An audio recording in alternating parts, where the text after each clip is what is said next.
this is what keeps me awake at night, and this is what makes me wake up every morning. It's what is it that I can do in order to create that future, that sustainable future for my children and for the new generations. Now, I don't know if you're thinking about it, but I'm sure you will hopefully resonate on this. In terms of my personal journey and why resilience and what makes it, in my opinion, future-proof, is really just stop and think for a second. Are we born resilient, or are we trained to be resilient and adaptable? And I'm sure in everybody's journey it will be different. Because I know we all focus on, at least I am an achiever and I have my goals and everything was pre-planned for me. Life happens. I'm sorry if I may use the word, shit happens. So how do we prepare for that, and how do we bounce back? And funny enough, one of the things which obviously before my real journey started, in 2002, I was actually talking to Laura earlier, when I had my first baby, I didn't expect that it will hit me so hard, and I had antenatal depression, etc. And I was fortunate enough that I was in the right situation with the right company who noticed and made me have cognitive behavior. So I had in Harley Street a phenomenal doctor who really, really helped me through it. So I totally believe in cognitive behavior and I swear by it. So for anybody who has done it, kudos to you, or if you even consider it, I really, really rave about it. Now, in terms of my name, because I know we introduced ourselves, but in terms of my name, Teuta, usually it's just such a funny story because I have a very unorthodox background. And I was born in Yugoslavia, which I know you all know doesn't even exist anymore. So although when I was born, my life was pre-planned for me, I was supposed to be a doctor.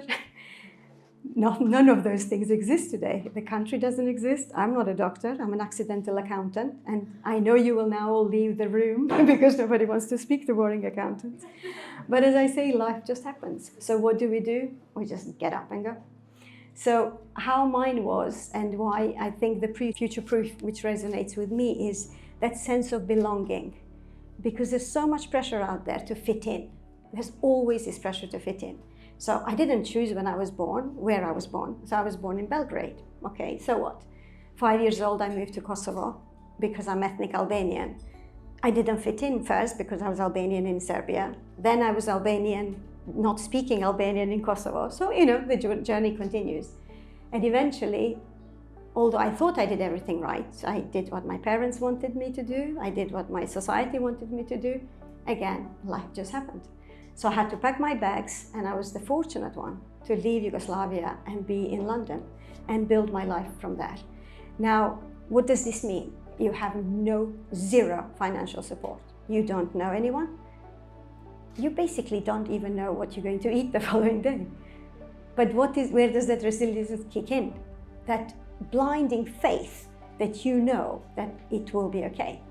So I'm not here to be a sobbing story or kind of a downer, but all I'm saying is there's something which, again, that resilience, is it built or are you born with it? I don't know the answer. Maybe you will help me discover it later. So in terms of that, kind of being that little maverick that you just don't give up. You just know everything's going to be okay. So how did I actually end up now being where I am now, which hopefully gives me some right to be in front of you. So I appreciate your time and effort. But again, I'm not saying I am there yet. It's really the beginning of my, hopefully, journey, my second chapter of my life, or second lease of my life. So what I wanted to share is really the resilience, daily resilience, and the things kind of you face in your life. So I had to be a waitress and work in a fish and chips restaurant because that was the only way I could pay my rent. And that was okay, because all my parents brought me up to say is, as long as you have a clear conscience and you have a blush test when you go to bed at night, it's okay. So I kept working 7 days a week, 16 hours a day, just as a fish and chips waitress. And lucky, eventually, my lovely customers said, no, you should try accounting. Would you believe it? I didn't even know what accountancy was. No, because we had economists or bookkeepers. Accounting is a profession I've never heard of. And I was so naive, I said, so what? It's only numbers. I can learn this very quickly.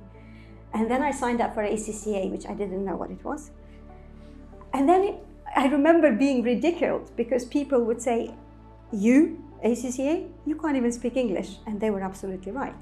But sometimes not knowing, it's actually, again, that having that faith, you get up in the morning and you just keep going.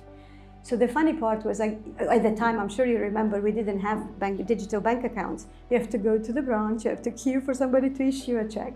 And even she was questioning me, are you sure you know what you're doing? Are you sure this check is being written for the right person? So everybody had the right to pass that judgment. And frankly, I'm so grateful, because I also wanted to ask each and every one of you, what have you done? What would you thank your younger self for in life that you didn't give up on? Because I could have been scared, because everybody told me what I can't do. But for whatever reason, that inner voice, I just kept trying. So long story short, trying to fast forward now, I did study English, and at the time, we didn't have Google or internet. I know I'm much older than you, so you probably think, what century do I belong in? But we had to queue in the library to get your books and actually learn. And it was just ridiculous when I think back. I feel 153, by the way. I had to go back to GCSE books in English on maths or economics or anything else, because you're not stupid, you just don't understand. You don't need to know the language. And to have a proper shock for me, when I finally entered the first lecture, it was law. I mean, can you imagine? Law. So I was thinking, okay, I'm too embarrassed to walk out. I'm in the wrong class. And then eventually I realized, no, this is actually part of the course. I mean, I could not connect why am I learning law when I'm supposed to know the numbers. Long story short, eventually 3 hours later, I stepped outside and I literally sat on the steps and burst out crying. You know, when you think, what the hell am I doing? So yes, we have that doubt, we have that fear, but lucky, you all have that inner voice which will actually say, no, get up and do it. So many moons later, eventually I did get an office job. I was very proud of myself. I did learn how to turn the computer on, because I didn't really know what to even do that. And then it was people, because exactly, we're human. We need the human connection. And everybody would teach you something, and you need to be teachable, because it's all about attitude. So I was very fortunate that people took a risk, and I became cocky, I admit, because 2 years later, once I understood a little bit better English, I said, I want to work in the city. I want to be the best one. I don't know why I thought that was the best thing to do. I probably changed my mind by now. But I did go for interviews, and everybody would laugh you out of the room, because it's like, I didn't go to Oxford. I had a funny name, funny accent. What the hell am I expecting? How am I expected to get a job in the city? But that tenacity kicks in. I just kept going for interviews. And at the time I thought, what a stupid interview technique, because they ask you for strengths and weaknesses. I'm sure we all do it today. And my answer to my weakness was chocolate. And seriously, I mean, as I said, I told you my age already. 30 years later, all my ex-bosses, everybody will still remember me by that. Toots, I could not believe when you told us chocolate. We had to hire you just purely because you thought out of the box. So that's how I got my career, because my weakness is my chocolate.